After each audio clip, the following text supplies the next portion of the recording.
न्याय दर्शन में कहा न प्रवृत्ति प्रतिसंधाय हीन क्लेशस्य, जिसने क्लेशों का नाश कर दिया उसकी प्रवृत्ति नहीं होगी प्रतिसंधान के लिए, दोबारा जन्म के लिए वो नहीं आएगा।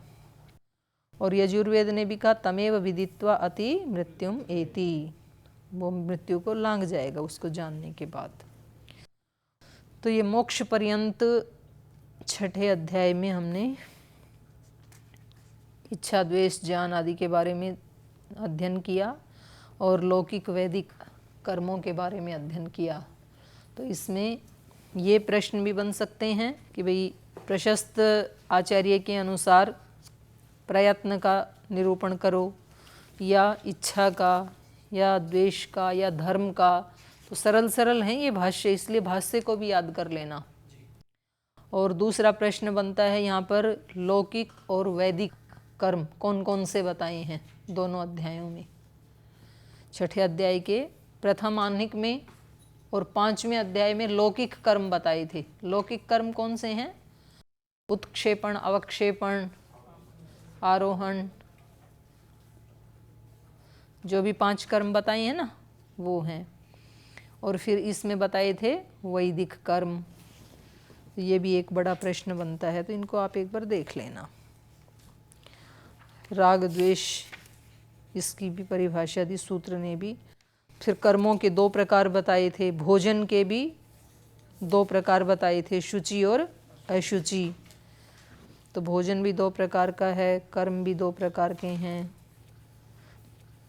फिर इसमें बताया था धर्म के बारे में। धर्म के बारे में प्रशस्त पाद आचार्य ने बताया था, तो इसको भी आप अच्छे से तैयार कर लेना। अभिषेचन, उपवास, ब्रह्मचर्य, गुरुकुलवास, वानप्रस्थ, यज्ञ, दान, परोक्षण, दिग, नक्षत्र, मंत्र, काल, नियमाश्च अदृष्टाय, अदृष्ट फल के लिए ये कर्म। तो ये 4 वर्णों का और 4 आश्रमों का विहित कर्म ये सूत्रकार ने भी बताए और उसके बाद भाष्यकार ने भी बताई, प्रशस्त आचार्य ने भी बताई। तो उसमें भी यही बताया था, ये जो 318 पृष्ठ पे है धर्म प्रकरणम। तो आपको सूत्र के अनुसार भी पूछा जा सकता है और भाष्य के अनुसार भी पूछा जा सकता है। तो भाष्य में भी बिल्कुल सरल है, इसमें भी ब्राह्मण क्षत्रिय वैश्य शूद्र 4 वर्णों के भी धर्म बताए हैं। फिर कुछ तीनों के कॉमन कर्म बताए हैं, ब्राह्मण क्षत्रिय वैश्य के, इज्जा, अध्ययन, दान। और फिर 4 आश्रम वालों के, ब्रह्मचारी, गृहस्थ, वानप्रस्थ और सन्यास। धर्म अधर्म वाले प्रकरण को अच्छे से तैयार कर लेना, तो इसी में हो जाएगा आपका। आगे चलिए अब 7वां अध्याय। तो अभी 5वें अध्याय में हमने जो अपने लौकिक कर्म हैं उनके बारे में पढ़ा। फिर 6ठे अध्याय में वैदिक कर्म, कर्मों का स्वरूप, शुचि अशुचि, फिर भोजन के बारे में पढ़ा। फिर धर्म अधर्म के बारे में पढ़ा। फिर इच्छा द्वेष प्रयत्न, इनके बारे में पढ़ा। और लास्ट में मोक्ष के बारे में, अपवर्ग के बारे में पढ़ा। तो ये सारा आध्यात्मिक था। अब 7वें अध्याय में, पिछले अध्यायों में द्रव्य और कर्म की परीक्षा करके 6 पदार्थ थे ना अपने पास। तो द्रव्य, गुण, कर्म, गुण यद्यपि बीच में आना चाहिए था लेकिन उसको क्रम वाइज ना लेकर के द्रव्य और कर्म के बारे में बता दिया। 4 अध्याय तक द्रव्य के बारे में बता दिया, 5वें में कर्म के बारे में बता दिया। अब गुणों की परीक्षा करना चाहते हैं, तो गुणों के कहे हुए लक्षण और उद्देश्य का स्मरण कराने के लिए सूत्रकार कह रहे हैं उक्ता गुणाः, गुणों का हमने निरूपण कर दिया है। तो ये उद्देश्य में ही कर दिया था ना, प्रथम पाद में ही। गुण कितने बताए थे? 24 गुण बताए थे। तो कौन कौन से हैं 24 गुण? रूप रस गंध स्पर्शा संख्या परिमाणानि पृथक्त्व संयोग विभागौ परत्वा परत्वे बुद्धय सुख दुखे इच्छा द्वेषौ प्रयत्नाश्च गुणाः, ये बता दिए थे। वहाँ पर 24 गुण बताए थे। तो इसलिए यहाँ पर इन्होंने कहा एक और भी बताए थे ना, 16 नंबर सूत्र में ये लक्षण बताया था गुण का। द्रव्याश्रयी अगुणवान संयोग विभागेषु अकारणम अनपेक्ष इति गुण लक्षणम, ये गुण का लक्षण है। तो गुण कितने हैं ये भी बता दिया था और गुण का लक्षण भी बता दिया था। तो इसलिए कह रहे हैं उक्ता गुणाः, गुण हमने कह दिए हैं। अब क्या करेंगे आगे, इनकी परीक्षा करेंगे। सूत्रकार प्रथम रूप आदि 4 गुणों की अनित्यता दिखाते हैं। जो 24 थे ना, तो उनमें जो शुरू के 4 गुण हैं, रूप रस गंध स्पर्श, यहाँ पर शब्द को क्यों नहीं लिया है? आकाश कहे तो इनके साथ क्यों नहीं लिया? गुण तो है ना, क्योंकि वो द्रव्य में सम्मिलित नहीं है। वो जो शब्द है वही आकाश तत्व है। आकाश तत्व है वही शब्द। नहीं क्या है? आकाश तत्व तो श्रोत्रेंद्रिय है, आकाश का गुण है शब्द। यहाँ पर ये जो भूत है ना, उनके ले रहे हैं रूप रस गंध स्पर्श, और संख्या, परिमाण, पृथक्त्व, संयोग, विभागौ, परत्व, अपरत्व, बुद्धय, सुख दुखे, इच्छा द्वेषौ, प्रयत्नाश्च गुणाः। तो चलो देखेंगे इसका। अब यहाँ आ जाओ। तो शुरू के जो हैं पृथ्वी आदि के जो शुरू के 4 हैं, रूप रस गंध स्पर्श, ये गुण कैसे हैं? द्रव्य अनित्यत्वात् अनित्याश्च। ये यदि अनित्य द्रव्य में रहें तो अनित्य होते हैं। तो अर्थापत्ति से क्या निकला? नित्य में रहें तो ये नित्य रहते हैं। कौन कौन से? 4, रूप रस गंध स्पर्श, ये 4 गुण ऐसे हैं। अनित्य द्रव्य में होंगे तो गुण भी अनित्य होंगे, नित्य द्रव्य में होंगे तो नित्य द्रव्य। तो सूत्र के आदि शब्द से जल तेज वायु तीनों द्रव्यों का ग्रहण होता है। ये पृथ्वी आदि 4 द्रव्य परमाणु रूप में नित्य हैं और द्व्यणुक से महाभूत पर्यंत अनित्य होते हैं। नित्य द्रव्य में रहेंगे तो ये गुण नित्य होंगे। तो नित्य द्रव्य कौन से हैं? इनका जो परमाणु रूप है। जैसे पृथ्वी का परमाणु रूप नित्य है, जल का परमाणु रूप नित्य है, ऐसे ही अग्नि का परमाणु रूप नित्य है, और कौन सा बच गया? स्पर्श, वायु का परमाणु रूप नित्य है। तो जब ये उन नित्य परमाणुओं में रहेंगे तो ये भी नित्य होते हैं, ये गुण भी। और जब ये अनित्य में रहेंगे, जैसे पार्थिव किसी पदार्थ में रूप है, जैसे इस पुस्तक में रूप है पार्थिव, तो ये रूप कैसा है? अनित्य। जैसे शरीर में एक रूप है, तो ये रूप कैसा है? अनित्य। शरीर का नाश होगा तो रूप का भी नाश हो जाएगा। घट में जो रूप है वो अनित्य, घट के नाश के साथ रूप का भी नाश हो जाएगा। इसमें जो रस है, गंध है, स्पर्श है, 4 गुण है ना घट में, लेकिन ये इस अनित्य द्रव्य में है, घट में है। तो ये 4 अनित्य हैं। जैसे ही घट नष्ट होगा, इसका रूप भी नष्ट हो जाएगा, इसका रस भी, थोड़ा तो रस है ना इसमें, और इसका गंध भी, और इसका स्पर्श भी। लेकिन यही 4 गुण जब इस घट के परमाणु रूप मिट्टी में होंगे, पार्थिव है ये, तो पृथ्वी का जो सबसे सूक्ष्म इकाई है उसमें होंगे, तो उसमें ये 4 नित्य होंगे, उसमें नष्ट नहीं होंगे। बस ये कह रहे हैं। रूप नहीं, पृथ्वी मतलब पृथ्वी परमाणुओं की पृथ्वी द्रव्य, जिस धरती पे आप रहते हो पृथ्वी को, तो वो तो आप रोज देख ही रहे हो। वही रूप है इसका जो आप देखते हो। कहीं काली है, कहीं लाल है, कहीं थोड़ी मटमैली है, वही इसका रूप है। ठीक है, वही रूप है। हाँ, अनित्य है बिल्कुल। प्रलय में जब ये पृथ्वी नहीं होगी तो रूप भी नहीं होगा। तो पृथ्वी आदि रूप रस गंध स्पर्शाः द्रव्य अनित्यत्वात् अनित्याश्च। एतेन, इसी से पता लग रहा है, सूत्र बोलिए। एतेन नित्येषु नित्यत्वम् उक्तम। करे पहले ही सूत्र से जब हमने कहा कि अनित्य द्रव्यों में ये 4 गुण अनित्य होते हैं, तो इसी से पता लग गया कि नित्य द्रव्यों में नित्य होते हैं। अब सूत्रकार यह बताते हैं कि किन नित्य द्रव्यों में रूपादि गुण नित्य होते हैं, वो बता रहे हैं। सूत्र बोलिए। अपसु तेजसी वायौ च नित्या द्रव्य नित्यत्वात्। जल तेज और वायु में, वायौ च नित्या द्रव्य नित्यत्वात्, इनके जो परमाणु हैं, जो इनका नित्य रूप है जल तेज वायु का, उनमें ये 4 गुण भी नित्य होते हैं। जल आदि के परमाणु नित्य हैं, अतः इनमें समवेत रूप आदि गुण भी नित्य होते हैं। इस सूत्र में पृथ्वी द्रव्य का निर्देश नहीं किया, ध्यान दिया आपने? पृथ्वी अपसु तेजसी वायु ऐसे नहीं कहा, 3 किया, अपसु तेजसी वायु च। तो रूप तो वास्तव में तो मूल रूप गुण तो पृथ्वी का ही है, और उसका यहाँ पर इन्होंने जिक्र नहीं किया। तो क्यों नहीं किया? तो ये कह रहे हैं कि क्योंकि पाकज गुण के कारण उसमें वो नित्य नहीं रहता, रूप उसमें परिवर्तन आ जाता है। अग्नि के संयोग से उसको पाकज गुण कहते हैं। पाक माने अग्नि, तो अग्नि से जो जो भी उसमें परिवर्तन आते हैं, उसमें रूप में भी आएगा, रस में भी आएगा, गंध में भी आएगा, स्पर्श में भी आएगा, चारों में ही परिवर्तन आ जाता है। इसलिए पृथ्वी का नहीं कहा यहाँ पे। तो इस सूत्र में पृथ्वी द्रव्य का निर्देश नहीं किया, क्योंकि उसके गुणों की विशेष चर्चा सूत्रकार ने 6ठे सूत्र में की है। तो वो यार है पाकजा वाला। अब सूत्रकार विशेष रूप से जल आदि 3 अनित्य द्रव्यों के रूप आदि गुणों के विषय में कहते हैं। तो उनके बारे में कह रहे हैं, अनित्येषु अनित्या द्रव्या नित्यत्वात्। कह रहे हैं ये जो जल आदि हैं ये अनित्य द्रव्यों में अनित्या, जब अनित्य द्रव्यों में होंगे तो अनित्य होते हैं ये। अवयवी जल, अवयवी जल माने पिंडीभूत जल, पिंडीभूत जल माने जो नदी आदि में होता है, घड़े में होता है, जो दिखता है।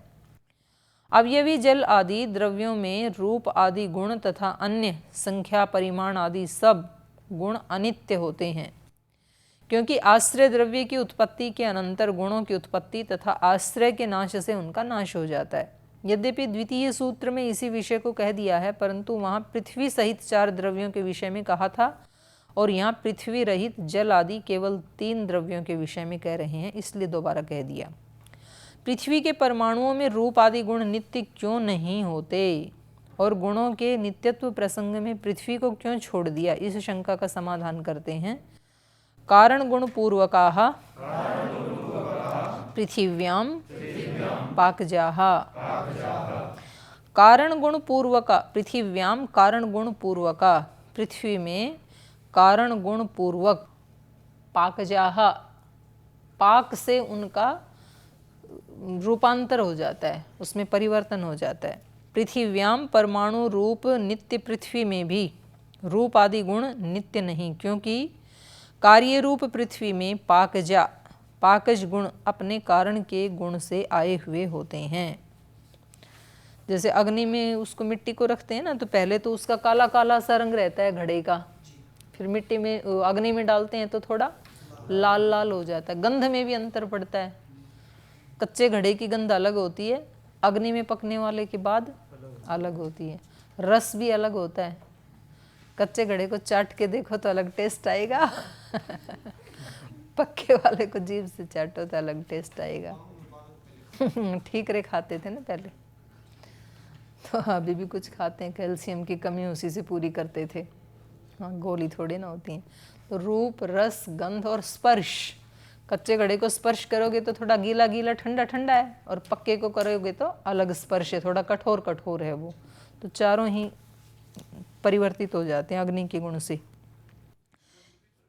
हाँ, गंध भी होती है, क्योंकि पृथ्वी आदि अनित्यों के गुण अपने परमाणुओं के गुणों के अनुसार होते हैं, और पृथ्वी परमाणुओं के गुण अग्नि के संयोग विशेष से बदल जाते हैं, इनके नहीं बदलते हैं जल आदि के। तो बताओ लोकेंद्र जी, जल आदि का क्यों नहीं बदलता है? अग्नि के साथ जब जल के परमाणु का संयोग होता है तो बदलता है, नहीं बदलता है? रूप, रस, गंध, स्पर्श। पहले रूप की बात कर रहे हैं, पहले रूप बदलता है, नहीं बदलता है? हाँ, तो यही कह रहे हैं कि वहाँ चेंज नहीं होता है, वो वाष्प बन जाएगा, लेकिन वाष्प को ठंडा करते रूप वही रहेगा फिर। पर ये जो घड़े का रूप बदल गया ना, ये दोबारा कच्चा नहीं हो सकता है। तेज का रूप भी नहीं बदलता है, जैसे अग्नि का ही अग्नि से रूप नहीं बदलेगा, जैसे जल का रूप अग्नि से नहीं बदलेगा, तेज का रूप भी तेज से नहीं बदलेगा, वायु का रूप भी अग्नि से नहीं बदलेगा। तो इन तीनों में कोई चेंज नहीं आता है, कोई परिवर्तन नहीं होता है, केवल पार्थिव पदार्थों में, द्रव्यों में, पृथ्वी परमाणु में परिवर्तन आता है। बारिश आने से पहले दीदी पानी का स्वाद बदल जाता है अपने आप ही, ऑटोमेटिक वो पीने से ही पता चलेगा कि 1-2 दिन में बारिश आने वाली नहीं नहीं, वो पानी का टेस्ट नहीं बदला है, आपकी जिह्वा का टेस्ट बदल गया है। पानी का अपना स्वाद वही रहता है, बुखार के बाद कुछ टेस्ट कड़वा लगता है, खीर खाना भी तो वो मतलब अंदर के हमारे कुछ ऐसे रासायनिक परिवर्तन होते हैं, उनके अनुसार लगता है। बुखार में लगता नहीं है, रोटी भी कड़वी कड़वी लगती है। ये इसमें थोड़ा विशेष लिख रहे हैं आचार्य जी, पढ़ लेते हैं। पृथ्वी से भिन्न जल अग्नि वायु के परमाणुओं के रूप आदि गुण तो नित्य होते हैं, परंतु परमाणु रूप पृथ्वी में ये गुण नित्य समान अवस्था में रहने वाले नहीं होते, अपितु अग्नि के संयोग से पूर्व रूप को छोड़कर के उससे भिन्न स्वरूप को प्राप्त हो जाते हैं। ये पृथ्वी के कण अग्नि के संयोग से पकते हैं। पृथ्वी के कण माने पृथ्वी के परमाणु। इस पाक से इनके रूप आदि गुण बदलते हैं और वे ही बदले हुए गुण कार्यों में उपलब्ध होते हैं। अर्थात कार्य वस्तु के गुण पहले कारण में प्रकट होते हैं, फिर कार्य में प्रतीत होते हैं। इस प्रकार पृथ्वी के परमाणुओं के भी रूप आदि नित्य नहीं होते, परमाणु में भी चेंज हो जाता है, ये कह रहे हैं। जैसे अग्नि में पकाने पर मिट्टी के घड़े आदि बर्तनों का रूप अर्थात रंग ये लाल हो जाता है, लय कर लेना, गय हो रखा है। अब यदि पके हुए घड़े को तोड़ें तो उसके अंदर के छोटे छोटे अणु भी लाल ही निकलते हैं। केवल भार से लाल हुआ ऐसा नहीं, सारे ही परमाणु लाल हो गए। इससे स्पष्ट है कि ये नया रूप अणुओं तक बदल गया, केवल ऊपर का नहीं बदला।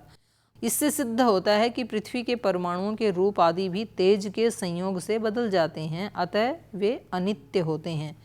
पके हुए आम पपीता आदि के तो रूप रस गंध स्पर्श सभी बदल जाते हैं, जबकि जल आदि के रूप में आदि गुण पाक से नहीं बदलते।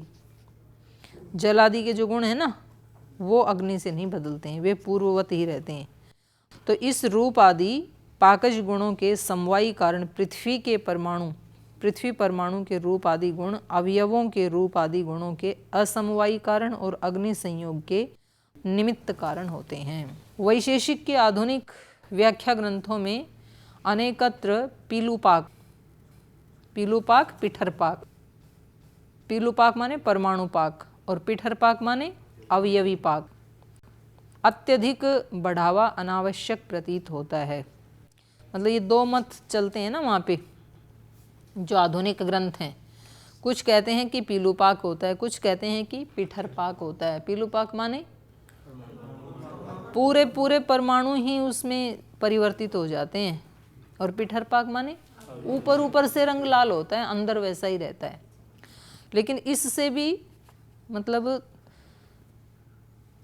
ये अपने आप ही बताएंगे आगे, अंदर के जो परमाणु है ना, उनका भी एक भाग एक सीमा तक ही उनमें अग्नि आवेष्टित होती है, पूरा का पूरा 100% नहीं होती है। यदि 100% अग्नि प्रवेश हो जाए ना उन परमाणुओं में, तो फिर तो घड़ा बचेगा ही नहीं, जल ही जाएगा। फिर एक सीमा तक होता है। जैसे आप चना या वो उसको भूनते हैं ना, जौ को, तो अग्नि का प्रवेश तो होता है उसमें, पर एक सीमा तक होता है। यदि अगर पूरा का पूरा प्रवेश हो जाए तो फिर इसका नाश हो जाएगा, ये फिर भी चना नहीं बचेगा, अग्नि रूप ही हो जाएगा। फिर जो भी नहीं बचेगा, राख तो भुजने के बाद होगा, उस समय तो पूरा अग्नि रूप ही हो गया, अंदर तक यदि अग्नि घुस गया तो ये घड़े के परमाणुओं में भी अग्नि प्रविष्ट होती है, लेकिन तो भी 100% फिर भी नहीं होती है, थोड़ा बचा है, तभी तो वो घड़ा बना रह गया, नहीं तो घड़ा ही नष्ट हो जाता। आएगा ये, आगे बताएंगे अपने आप ही। पृथ्वी में ही पाकज आदि गुण कारण गुण पूर्वक क्यों होते हैं, जिसके कारण नित्य पृथ्वी में भी रूप आदि गुण अनित्य हो जाते हैं। जल आदि में भी कारण गुण पूर्वक रूप आदि गुण क्यों नहीं माने जाते। प्रश्न समझ में आ गया। जैसे पृथ्वी में कारण से कार्य बदलता है, पृथ्वी में ही पाकज रूप आदि जो गुण हैं वो कारक गुण पूर्वक क्यों होते हैं। कारक गुण माने परमाणु में ही परिवर्तन हो जाता है, और जिसके कारण नित्य पृथ्वी के रूप भी, नित्य पृथ्वी का जो रूप गुण है ना, वो भी अनित्य है। माने परमाणु में ही परिवर्तन हो जाता है पाकज से, अग्नि के संयोग से। तो जल आदि में भी कारण गुण पूर्वक रूप आदि गुण क्यों नहीं माने जाते? जल का जो एक कारण गुण में माने परमाणु का जो रूप है, वही जल के अवयवी के रूप में भी वही रूप रहेगा, ऐसा क्यों नहीं मानते हैं? कारण ही कह रहे हैं, कारक नहीं, कारण ही है वो ऊपर वाला भी। तो इस शंका का समाधान कर रहे हैं एक द्रव्यत्वात्। एक द्रव्य होने से माने पाकज गुणों के एक द्रव्य माने पृथ्वी में ही आश्रित होने के कारण जो पाकज गुण है वो केवल एक पृथ्वी के जो परमाणु हैं उन्हीं में आश्रित हैं, केवल उन्हीं का रूप परिवर्तित करेंगे जो पाकज गुण हैं, बाकी तीन का नहीं करेंगे। पाकज गुण केवल एक द्रव्य अर्थात पृथ्वी में ही होते हैं, अर्थात केवल पृथ्वी में ही अग्नि के विशेष संयोग से विभिन्न पाकज गुण उत्पन्न होते हैं। जल आदि के कारण गुणों से भिन्न नित्य पृथ्वी के समान पाकज गुण उत्पन्न नहीं होते, इनमें नहीं होते, बाकी तीन में। क्योंकि पाक माने दहन कर्म, दहन कर्म में अग्नि का ईंधन होने से पृथ्वी और उसके विकार ही लक्षित होते हैं। अग्नि से न तो जल दग्ध होता है, समझ गए इस बात को? कैसे समझे? दग्ध तो हो जाता है, गरम गरम तवे के ऊपर पानी के छींटे डालो तो पानी जल नहीं जाता है क्या? तो जल तो गया पानी अग्नि से। बड़े समझदार हो आप तो। उसका नाश नहीं हुआ, परिवर्तन हो गया। तो यही कह रहे हैं ये, अग्नि से न तो जल दग्ध होता है बल्कि क्या होता है, भाप बनकर ऊपर उड़ जाता है। यदि नष्ट हो जाता तो भाप कौन बनता? जो भाप बना है ये उसमें परिवर्तन आ गया, वो नष्ट नहीं हुआ, अदर्शन हो जाता है उसका। नश अदर्शने, नाश का मतलब है न दिखना, अदर्शन होना। न अग्नि से अग्नि जलती है, ये तो ठीक है, अग्नि में अग्नि और डाल दो तो और बढ़ेगी, वो उसको जलाएगी नहीं।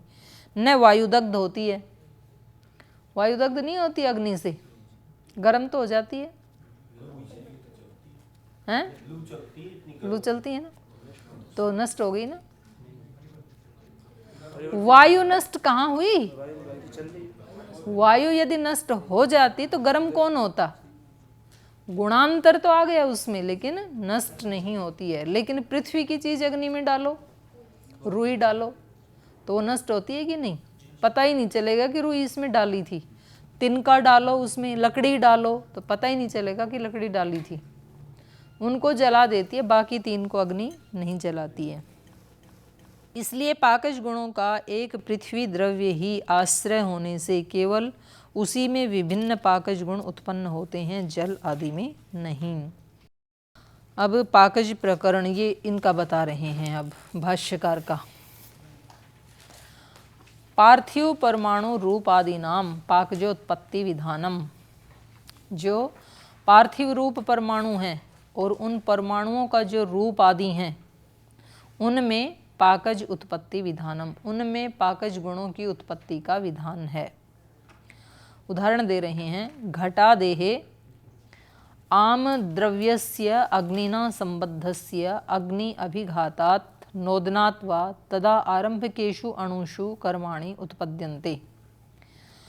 घटादे आम द्रव्यस्य, आम माने कच्चा, घट आदि जो कच्चे द्रव्य हैं उनका अग्निना संबद्धस्य, जिनका अग्नि के साथ संबंध हो गया है, उनका अग्न्याभिघातात्, अग्नि का अभिघात होने से, अग्नि का अभिघात होने से, और नोदनाद्वा, और नोदन नामक संस्कार से, नोदन नामक संयोग से, तद आरंभकेषु अणुषु कर्माणि उत्पद्यन्ते, उसके जो आरंभक अणु थे, आरंभक अणु माने घटादि की उत्पत्ति करने में जो कारण द्रव्य थे मिट्टी के, उनमें क्या होता है, कर्माणि उत्पद्यन्ते, उनमें कर्म उत्पन्न हो जाता है। कच्चा घड़ा था, उसको अग्नि का संयोग दे दिया, तो अग्नि का संयोग जो है वो उस घट जिन परमाणुओं से बना है ना, उन परमाणुओं के साथ अग्नि का संयोग होता है, न कि ऊपर ऊपर। तेभ्यो विभागः, और फिर वो जो क्रिया हुई उससे उन परमाणुओं का क्या होता है, विभाग होता है। उनकी अपनी एक व्यूह रचना थी ना कच्चे वालों की, जैसे ही अग्नि का संयोग हुआ तो वो वाला व्यूहन टूटता है, वो परमाणु बिखरते हैं फिर। तेभ्यो विभाग है, विभागेभ्य संयोग विनाश है, और जैसे ही उनका विभाग हुआ तो जो उनका पहले वाला संयोग था उसका नाश होता है, पहली व्यूह रचना का। संयोग विनाशेभ्य कार्य द्रव्यम विनश्यति, और संयोग का विभाग होने से वो जो कच्चा कार्य द्रव्य था उसका नाश होता है, उसकी व्यूह रचना नष्ट हो जाती है। तस्मिन् विनष्टे स्वतंत्रेषु परमाणुषु अग्नि संयोगात् औष्ण्यापेक्षात् अपेक्षात् श्यामादीनाम विनाश, श को छः हो रहा है ना, श्यामादीनाम विनाश। तस्मिन् विनष्टे, वो जो उसकी व्यूह रचना नष्ट हो गई, घड़ा नष्ट हो गया, तो स्वतंत्रेषु परमाणुषु, अब ये परमाणु क्या हो गए, स्वतंत्र हो गए, जो परस्पर जुड़े हुए थे उससे मुक्ति हो गई इनको। तो स्वतंत्र परमाणुओं में अग्नि संयोगात, अग्नि का संयोग होने से, औष्ण्यापेक्षात, अग्नि की अपेक्षा से, उष्णता की अपेक्षा से, श्यामादि नाम विनाश है। इन परमाणुओं का अपना कलर, रंग, रूप क्या था, श्याम, काले रंग के थे ना मिट्टी वाले, तो उस श्यामता का, उस कालेपन का नाश हो जाता है अग्नि के संयोग से। पुनः अन्यस्मात् अग्नि संयोगात औष्णापेक्षात पाकजा जायन्ते, और उसका नाश होकर के फिर अन्यस्मात्, अन्यस्मात् माने अग्नि संयोगात, अग्नि के संयोग से, और औष्ण्यापेक्षात, उष्णता की अपेक्षा से, पाकजा जायन्ते, पाकज गुण उत्पन्न हो जाते हैं। रूप था वो लाल हो जाएगा, तो और दूसरे गुण भी बदल जाएंगे। तदनंतरम भोगानाम अदृष्ट अपेक्षात आत्मगुण संयोगात उत्पन्न पाकजेषु अणुषु कर्मोत्पत्तौ तेषां परस्पर संयोगात द्व्यणुकादि क्रमेण कार्यद्रव्यम उत्पद्यते।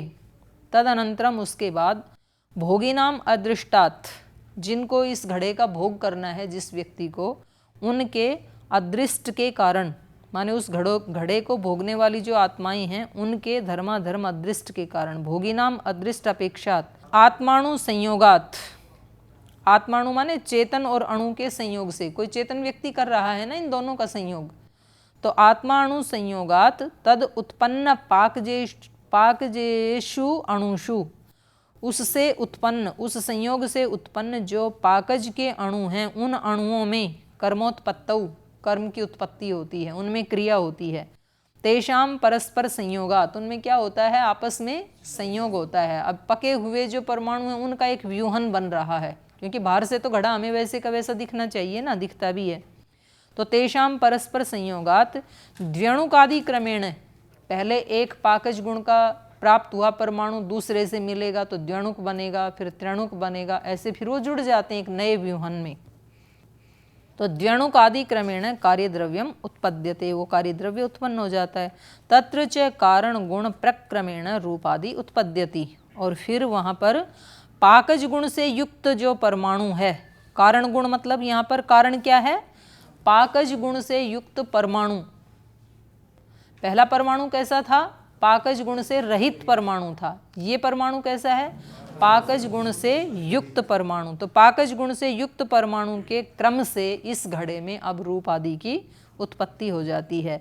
न च कार्य द्रव्य एवं रूपादि उत्पत्ति विनाशो वा संभवती, ये जो रूप आदि की उत्पत्ति और जो पहले वाले का विनाश है, ये केवल कार्य द्रव्य में ही संभव नहीं है। केवल ऊपर ऊपर से कार्य द्रव्य जो दिख रहा है घड़ा अवयवी, उसी में नहीं होती है, बल्कि सर्व अवयवेषु अंतर्बहिश्च वर्तमानस्य अग्निना व्याप्त्यभावात्, बल्कि इसका संयोग सब अवयवों में होता है, अंदर बाहर जितने भी परमाणु हैं ना, लेकिन उन सब में भी संयोग होने के बाद अग्निना व्याप्ति अभावात्, अग्नि उनमें पूर्ण व्याप्त नहीं हो जाती है, तो भी थोड़ा सा तो बच जाता है। यदि पूर्ण व्याप्त हो जाए तो फिर वो जल ही जाए, फिर तो नष्ट ही हो जाए। अणु प्रवेशादपि व्याप्ति न संभवती, अणु प्रवेश से भी व्याप्ति संभव नहीं है, क्योंकि वो अणु है ना, तो अणु है तो उसका अपना अस्तित्व है, तो वो तो बना ही रहेगा अणु, इतने अंश में तो अग्नि का प्रवेश नहीं ही होगा।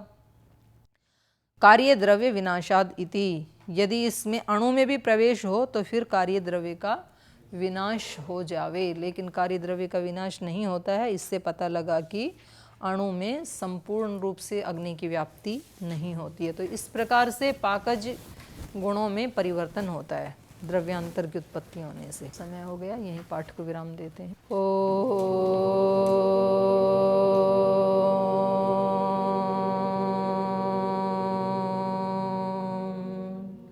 शांति शांति शांति। श्री गुरुभ्यो नमः।